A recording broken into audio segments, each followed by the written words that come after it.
You gotta first open your WeChat, find me, and go to settings. Now there's a general, tap in general, there's an auto update WeChat, so you can choose into never, so it shows never, all good.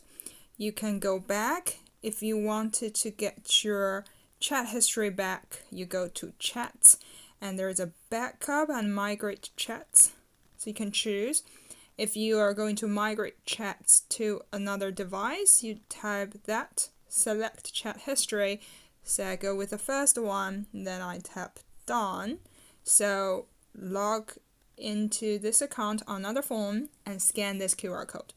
If I want to go backup chat history to a computer, I tap it, and then there are some instructions about it. So that's it. So that's for Android.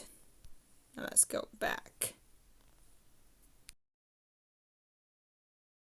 So for some Android, if you couldn't find this page, you have to go to your App Store and find WeChat app and tap that 3 dots and find Enable Auto Update, and then you can check it out. It seems that on Apple's iOS system, you can't really change your settings on your WeChat account, so you have to go to your Apple ID to uncheck the update, and then manually check the update apps that you want.